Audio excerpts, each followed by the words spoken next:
అనంతపురం నగర పరిధిలో ఉన్నటువంటి కేఎస్ఎన్ మహిళా డిగ్రీ కళాశాలలో గత కొన్ని రోజులుగా విద్యార్థి సంఘాలు విద్యార్థులు పెద్ద ఎత్తున వినతి పత్రాల రూపంలో ఆందోళన కార్యక్రమాల రూపంలో ఆందోళన కార్యక్రమాలు నిర్వహిస్తా ఉన్నారు. అక్కడ పనిచేస్తున్నటువంటి పీడీని తొలగించాలని చెప్పి విద్యార్థుల పట్ల అసభ్యతంగా ప్రవర్తిస్తున్నారని చెప్పేసి గత కొన్ని రోజులుగా కళాశాలలో ఉన్నటువంటి ప్రిన్సిపాల్ గారికి డిగ్రీ కళాశాలకు సంబంధించిన ఆర్జేడీ గారికి వినతి పత్రాల ఆందోళన రూపంలో విద్యార్థి సంఘాలు తెలియజేసిన ఇంతవరకు ఏమాత్రం కూడా స్పందించలేదు.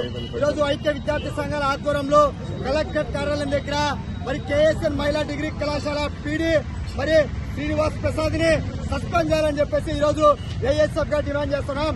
ఇవాళ మీరు ఒక విద్యార్థి వృత్తిలో ఒక గురువు వంటి బాధ్యత అయినటువంటి గురువులో వృత్తిలో ఉండి నువ్వు విద్యార్థులకు గేమ్స్ ఆడిపించాల్సినటువంటి పీడే విద్యార్థుల పట్ల అసభ్యంగా ప్రవర్తిస్తా ఉన్నావు.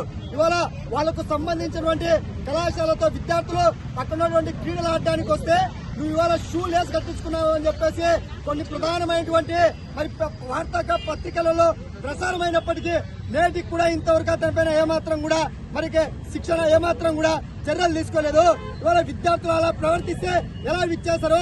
ఈ రోజు మొన్న జరిగినటువంటి డిగ్రీ కళాశాల ఉన్నటువంటి గేమ్స్ లో కళాశాల విద్యార్థులు రెగ్యులర్ గా ఇవాళ క్రీడలకు విచ్చేస్తా ఉన్నారు. ప్రతిరోజు కూడా ప్రాక్టీస్ చేస్తా ఉన్నారు. కానీ ఆ క్రీడల్లో ప్రతిరోజు గ్రౌండ్ కు వచ్చి ప్రాక్టీస్ చేసి గేమ్ ఆడుతున్నటువంటి విద్యార్థుల్లో మరి యూనివర్సిటీకి సంబంధించిన గేమ్స్ లో సెలెక్ట్ చేయకుండా నీకు అనుకూలంగా ఉన్నటువంటి వ్యక్తులు నువ్వు ఏం పని చెప్తే ఆ పని చేసేటువంటి విద్యార్థులు నువ్వు సెలెక్ట్ చేస్తా ఉన్నావు. ఇది సరైనది కాదు.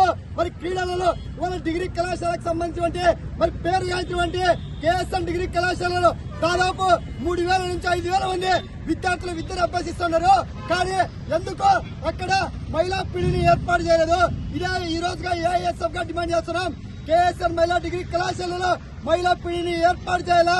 ఇప్పుడున్నటువంటి పీడీని విద్యార్థుల పైన అసభ్యంగా ప్రవర్తించినటువంటి శ్రీనివాస్ ప్రసాద్ ను సస్పెండ్ చేయాలని చెప్పి ఏఎస్ఎఫ్ గా డిమాండ్ చేస్తున్నాం. కలెక్టర్ గారు ఈ సంఘటన పైన ఒక ఎంక్వైరీ కమిటీ వేయాలా? ఈ జిల్లాలో చాలా మంది పీడీలు అంతా కూడా లోపాయికర ఒప్పందం చేసుకుని విద్యార్థులను మహిళా విద్యార్థులు వేధిస్తా ఉన్నారు. వాళ్ళకు అనుకూలంగా ఎవరైతే ఉంటే వాళ్లను పై స్థాయిలోకి వెళ్లి సెలెక్ట్ చేసి సర్టిఫికెట్లు ఇప్పిస్తున్నారు.